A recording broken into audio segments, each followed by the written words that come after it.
स्वातंत्र्य दिनानिमित्त 15 ऑगस्ट 2026 रोजी भारत सरकारने जाहीर केलेल्या पोलीस पदकांमध्ये सोलापूर तालुका पोलीस स्टेशनचे सहाय्यक पोलीस निरीक्षक सोमनाथ जयवंत कदम यांची उत्कृष्ट सेवा पदकसाठी निवड करण्यात आली।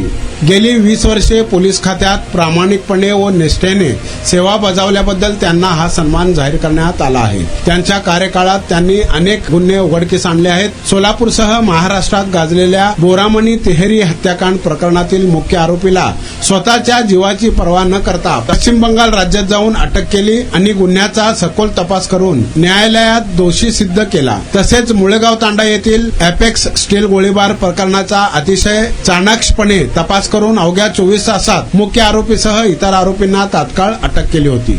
अशा अनेक गुन्ह्यांचा छडा लावल्यामुळे आणि 20 वर्षे सहाय्यक पोलीस निरीक्षक पदावर उल्लेखनीय सेवा केल्यामुळे त्यांना या प्रतिष्ठित पुरस्काराने गौरवण्यात आले। त्यामुळे सोलापूर तालुका पोलीस ठाण्याच्या शिरपेचात मानाचा तुरा रोवला गेला आहे। सोलापूर ग्रामीणचे पोलीस अधीक्षक अतुल कुलकर्णी, अपर पोलीस अधीक्षक विजय कबाडे, उपविभागीय पोलीस अधिकारी सूरज जगताप आणि तालुका पोलीस ठाण्याचे वरिष्ठ पोलीस निरीक्षक कुंदन गावडे यांनी सोमनाथ कदम यांचे अभिनंदन करून पुढील वाटचालीसाठी शुभेच्छा दिल्या। या घोषणेनंतर पोलीस दलातून आणि नागरिकांकडून त्यांच्यावर अभिनंदनाचा वर्षाव होत आहे।